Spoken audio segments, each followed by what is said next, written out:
வியாபாரத்துக்கு காசு இல்லாட்டி என்ன பண்ணுற, ஒருத்தர் வியாபாரம் இருக்குன்னு ஒரு ஃபோன் சும்மா வியாபாரம் இருக்குன்னு ஃபோன் போட்டுட்டு வைக்கிறது கூட இல்லை. உடனே கிளம்பி தான் வந்துட்டேன் என்ன இருக்கு ஏது இருக்கு டவுனில் இருக்கிற புருஷனுக்கு ஒரு ஃபோனை போட வேண்டியது. யோ எங்கேயா இருக்க, யோ எங்கேயா இருக்க அப்படின்னு கேட்டு உடனே கூப்பிட்டு எனக்கு வந்து அங்கே போய் 1 கிலோ பிளாஸ்டிக் இருக்கோ 1/2 கிலோ பிளாஸ்டிக் இருக்குதோ, எல்லாம் நல்லாத்தான் இருக்குது. 1 கிலோ பிளாஸ்டிக் இருக்கோ 1/2 கிலோ பிளாஸ்டிக் இருக்குதோ, அதுக்கு இங்க இருந்து கூப்பிட்டு நல்லா தான் நிற்குது தள்ளியே நெல் வாங்கிட்டு 1 கிலோ 1/2 கிலோ கூப்பிட்டுட்டாங்க. வண்டி குளிக்கு முதலாகமா இங்க இருந்து போயிட்டு வர வண்டி குளிக்கு நம்மளையும் மதிச்சு கூப்பிட்டுருக்காங்க. உன்னைய கூப்பிடுறவங்க எல்லாருமே பிளாஸ்டிக் குப்பி கொடுக்குறவங்களா தான் இருப்பாங்க, வேற ஒருத்தருமே ஒன்று கூப்பிட மாட்டாங்க உன்னையெல்லாம். சரி விடுங்க, அதாவது கூப்பிடுறாங்கல்லங்க என்னங்க, அவங்க மனசுல அப்பயாவது மைண்ட்ல போய் நங்கூரமா உட்காந்துருக்கோம்ல. எதுக்கு பிளாஸ்டிக் பாட்டில் வாங்குறதுக்கா? இங்க இருந்து வண்டி 100 ரூபா பெட்ரோல் டீசல் செலவு பண்ணி இங்க இருந்து போயிட்டு அவங்க 40 ரூபாய்க்கு வியாபாரம் கொடுக்கணுமா? கஷ்டம்தான். அவர் கேக்குறது நியாயந்தேன், அதனாலதான் அடைச்சு போயிருக்கேன் வாய. என் பக்கத்து நாய் இருந்துச்சுன்னு வச்சுக்கோங்க, என் பக்கம் தப்பு இருந்துச்சுன்னா அப்படி தலை குனிஞ்சு நிற்பேங்க. தப்பு இல்லையோ தக்கத்தி மித்தான் டான்ஸ் ஆடுவேன். நல்லா ஆடுன. காசு இருக்கா வியாபாரத்துக்கு? இந்த கிழிஞ்ச பர்சன் நான் விடவே மாட்டேன் வியாபாரத்துக்கு. எங்க பர்ஸ சொல்றேன், மனுஷனே கிழிஞ்சு போய் கிடக்குறாங்க, அவங்களே வச்சு காலத்தை ஓட்டிட்டு கிடக்குறோம். என்ன இருக்குன்னா 2 ஏர்பன் இருக்குங்க, ₹1 இல்லைங்க பர்சுல. ஆனா பர்சுக்கு பஞ்சம் இருக்காருங்க இந்த. ஆமா ஆமா ஆமா, காசேக நம்ம வெறும் சில்லறையா போட்டு வச்சிருக்காரு, அந்த சில்லறைய மாட்ட முடியல. இப்ப கிளம்புறியா இல்ல நீ சில்லறை எண்ணிட்டு இருக்க போறியாமா? ஆச்சு தங்கம், தங்கம் ஆச்சு.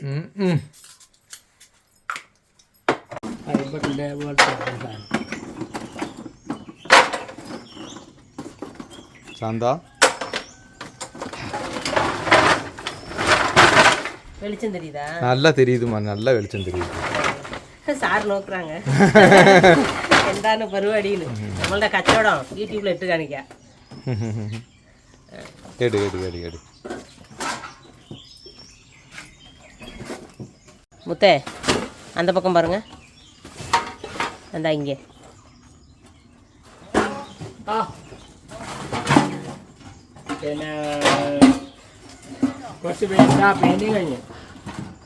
காலு பத்திரம் முத்தை, காலு பத்திரம்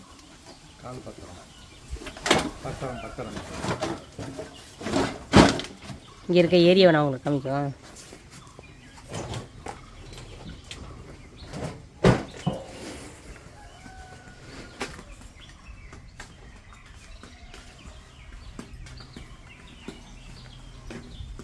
இது ஒரு ரிசோர்ட்டுக்காக கட்டிக்கிட்டு இருக்காங்க பார்த்தீங்களா. ரிசோர்ட் கட்டி மேலே ஆளுங்க வந்தால் குடியிருக்கிறதுக்கும் கீழே சும்மா சாயந்தரம் ஆனால் பார்ட்டி இந்த மாதிரிலாம் கொண்டாடுறதுக்கும் வச்சுருக்காங்க.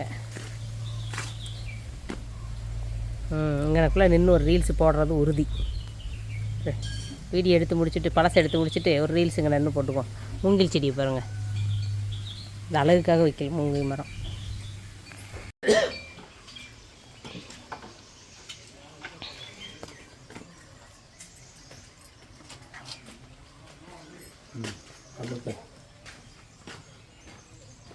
திராசா தூக்குறதுக்கு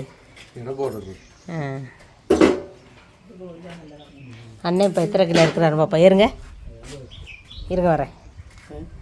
இருங்க. இந்த பொண்ணு 73 கிலோ. 73 நீங்கள். நான் எத்தனை இருப்பணும்? இல்லை நான் இருப்பேன் அதிகம். அவர் வரையிலே சொன்னார் கொஞ்சமாக இருக்கும், இப்போ வேண்டாம் அப்படின்னு. நான் கேட்குறேன்னா கேட்க மாட்டேன். வியாபாரம்னு சொல்லிவிட்டு ஒரே ஓட்டந்தேன் நான். என்ன வீட்டில் உட்கார விடாமல் எடுத்துகிட்டு வந்தேன். கொஞ்சமாக தான் இருந்துச்சு, 2 சாக்கு. பார்த்திங்களா, ரிசோர்ட் மாதிரி இருக்குது வீடு. உள்ளே பார்த்திங்கன்னா ஒரு கிச்சனு, ஒரு பெட்ரூமு, இப்படி கண்ணாடியில் இந்த பக்கம் குளிச்சுக்கிட்டு அந்த பக்கம் பார்க்குற மாதிரி ஒரு பாத்ரூமு மேலே இருக்குது. இப்போ வீடியோ எடுக்க வேண்டான்ட்டாங்க, சொல்கிறாங்களாம். இது இந்த ரிசோர்ட்டில் கொடுக்கும்போது சொல்கிறாங்களாம், அப்போ வந்து வீடியோ எடுத்து போடலாம். ரோஸை பாருங்கள், பூத்து புழுங்குது அது வாடு.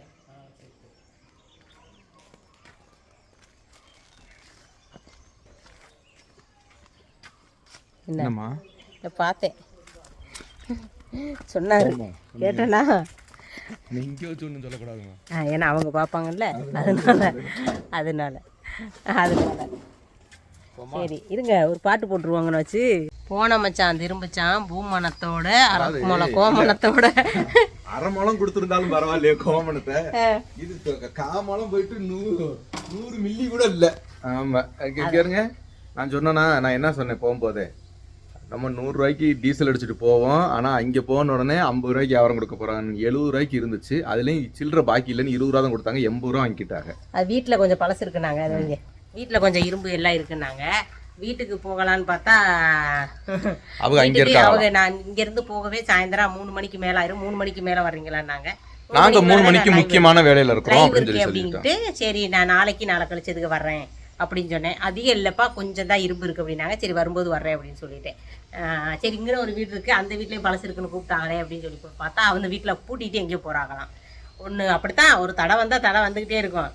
அதையும் உடச்சி எரிஞ்சு வரணும். என்ன டம்முன்னு எட்டி மிதிச்சு உடச்சி எரிஞ்சிட்டு போய்கிட்டே இருக்கணும் இருக்கிற தடை எல்லாத்தையும். என்னங்க லைவ் வீட்டில் தானே இருந்தோம், கூப்பிட்ட சிரிக்கி போயிட்டு வருவோம்ட்டு கிளம்புனதுங்க. ஆமா போயாச்சு. ஆக 2 சாக்கு தான் இருக்கு. வர வழியில சரி வீட்டுக்கு போனதோட டீ சூட தங்க சொன்னேன். யோ எடுத்தது அரை சாக்கு, இதுக்கு உங்களுக்கு டீ வேற அப்படி வேற அல்ல என்ன. சரி நாங்களும் என்னமோ சொல்லணும்னு நினைச்சேன். சொல்ல வேண்டியதெல்லாம் சொல்லு. இன்னைக்கு என்ன சமையல் அப்படின்னு சொல்லி கேட்குறவங்களுக்கு சொல்லிடுறேன். இன்னைக்கு நமக்கு சாதா நேற்று வச்ச குழம்பு கொஞ்சம் இருந்துச்சு, அதை எடுக்கல. கொஞ்சம் பருப்பு குழம்பு வச்சுக்கிட்டீங்க, சாதங்க அவ்வளோதாங்க, ஒரு பொரியலுங்க முடிஞ்சுங்க. தம்பிங்க நிதின் ஊருக்கு கிளம்பிட்டாரானா? நிதின் 22ஆம் தேதிக்கு மேலதான் ஊருக்கு கிளம்புவா. ஆமா அது சாந்தா மேடத்தை நாங்க அனுப்பி வச்சுட்டு தான் நிதின் கிளம்புவார். சரிங்களா? அப்புறம் தமிழ்நாட்டுல உங்களுக்கு ஆதார் கார்டு ஓட்டு எதுவுமே இல்லையாக்கா அப்படின்னு கேட்டீங்க. ஒண்ணுமே இல்லைங்க, சத்தியமா எனக்கு ஊர்ல ஒண்ணுமே இல்லை. எனக்கு வந்து ரேஷன் கார்டு இருந்துச்சு, சாந்தாவுக்குமே ரேஷன் கார்டு அவங்க அம்மா கிட்ட இருந்துச்சு. அவங்க அம்மா இறந்ததுக்கு அப்புறம் அந்த ரேஷன் கார்டை மாத்தல, அது அவங்க தரவும் இல்லை, அதை அப்படியே விட்டாச்சு. சாந்தாவுக்கு எதுவும் இல்லை, எனக்கும் எதுவும் இல்லை, தம்பிகளுக்குமே எங்க அங்கே எதுவுமே கிடையாது ஊர்ல. அதாவது நம்ம எல்லாம் நாங்க பொதுவாகவே பலதோட சொல்லியிருக்கேன், தமிழ்நாட்டுக்காரவங்க தான் பேரு, ஆனா ஒண்ணுமே இல்லை. இனிமேல் தான் நம்ம ஊர்ல போய் செட்டில் ஆனதுக்கு அப்புறம் தான் நம்ம எல்லாமே ரெடி பண்ணணும். ஆனா எல்லாமே இங்க இருக்குது, கேரளாவில் இருக்கு. ரேஷன் கார்டு, ஆதார் கார்டு, ஓட்டு எல்லாமே கேரளாவில் இருக்கு. ஓகேங்களா? நான் இங்கே வந்தது அதை ரெடி பண்ணி வாங்கிக்கிட்டேன். அப்புறம் அக்கா நீங்கள் ஆரிஸ்கா இடத்துல வந்து எங்களுக்கு ஒரு 5 சென்ட் வாங்கி தர முடியுமான்னு கேட்டிருந்தீங்க. அவங்க 5 சென்டெல்லாம் கொடுக்க மாட்டாங்க. மொத்தமாக 84 சென்ட் இருக்குது. 84 சொன்னாங்க. அது சொன்னாங்க, மொத்தமாக சொன்னாங்க. மொத்தமாக பெரிய கோடி கணக்கில் வருங்க. அதுதான் மொத்தமாக தான் கொடுப்பேன்ட்டாங்க. ஓகேங்களா? 5 கொடுக்க மாட்டேன்னு சொல்லிட்டாங்க. அப்புறம் என்னமோ கேட்டிருந்தீங்களே, உங்கள் வீட்டுக்கு பக்கத்தில் எங்கேயாவது வீடாயிட்டு விற்கிறாங்களா நாங்கள் வாங்குறதுக்கு அப்படின்னு சொல்லியிருந்தீங்க. வீடு இடம் இதெல்லாம் எங்கள் மேலே இருக்க நம்பிக்கையில் வாங்கக்கூடாதுங்க. வந்து பார்த்து அதுக்கப்புறம் நீங்கள் நேரிட்டு பேசி அதுக்கப்புறம் தான் வாங்கணும். ஓகேங்களா? ஒருத்தவங்க சொல்கிறாங்கங்கிறதுக்காக அதை அப்படியே ஜாயின் பண்ணி வாங்கணும்னு நினைக்காதீங்க. அது நல்லதில்லை. அது கண்டிப்பாக என்னன்னா உள்ள ஒரு இது இருக்காது. அதுக்காக சொல்றேன். நாளைக்கு ஏதாவது ஒரு பிரச்சனை அப்படின்னு சொல்லி சொன்னாக்க இவங்க சொன்னனால தானே வாங்கணும் அப்படின்ற மாதிரி இருக்கும். நீங்க வாங்க, வந்து பாருங்க, பார்த்து உங்களுக்கு தேவைப்பட்டாது. இந்த ஏரியாவில் பக்கத்துல விற்கிற மாதிரி வீடுகள் எங்களுக்கு தெரிஞ்ச அளவுக்கு இல்லை. கொஞ்சம் தள்ளி இருக்குதோ என்னமோ தெரியல. நாங்கள் அதை விசாரிக்கல, உள்பக்கம்லாம் இருக்குதான்னு தெரியல, நாங்கள் விசாரிக்கல. நாங்கள் இந்த சுற்று வட்டாரத்தில் வீடுகள் ஒன்றும் விற்கிற மாதிரி இல்லை எங்களுக்கு தெரிஞ்ச வகையில். அப்புறம் நீங்கள் கேரளா வயநாட்டில் தானே இருக்கீங்க. டெய்லி வயநாட்டை போய் ஒவ்வொரு நாளைக்கு ஒன்று சுற்றி காமிச்சா என்ன அப்படின்னு கேட்குறீங்க. எங்கள் சுற்றி பார்க்க போகிற அளவுக்கு நமக்கு இது இல்லை. நீங்கள் என்ன நேரில் இருக்கிறீங்க, என்ன வேலை பார்த்துக்கிட்டு என்ன வியாபாரத்துக்கு போக மாட்டேங்கிறீங்க, என்ன வியாபாரத்துக்கு போகிறனாலும் இருக்குதுங்க. உங்களுக்கு தெரியாதுங்க. எந்திரிக்க நம்ம ஷார்ட்ஸுக்கு எடுக்க அதுக்கே ஷார்ட்ஸே கிடைக்காம எப்படி உட்காந்துருக்கோம் தெரியுமா? அதாவது நிறைய பிரச்சனைகள் நமக்குள்ள இருக்கும். குடும்பத்துக்குள்ள எப்படியா இருந்தாலும் இப்போ எங்களுக்கு வீடு கட்டுறதுனால நிறைய மண்டைக்கோட்டி நிறைய நடக்குது. அந்த கோட்டிக்கே டெய்லி எந்திரிக்க, அதை யோசிக்க, இதை பண்ண அதை பண்ணவங்க வீடியோ போடுற பொழப்பும் போயிடுது. இன்னைக்கு பார்த்தீங்கன்னா இப்போ நம்ம வியாபாரத்துக்கு போகிறதா எடுத்தோம். வியாபாரத்துக்கு பாருங்க அப்படி அமைஞ்சிருச்சு. அதான் ஒன்று வந்துச்சுன்னா ஒன்று அடுப்பிச்சு வரும். எல்லாம் நன்மைக்கே, இதுவும் கடந்து போகும். என்ன அப்படிங்கிற நம்பிக்கையில பார்த்துக்கலாம்னு விட்டுக்கிட்டு சாந்தா இருக்கிற வரைக்கும் எதுக்கும் கவலைப்படாம பார்த்துக்கலாம். எல்லாத்தையும் வர்ற வழியில வச்சு பார்த்துக்கோன்னு கேரளாக்காரங்க சொல்லுவாங்க.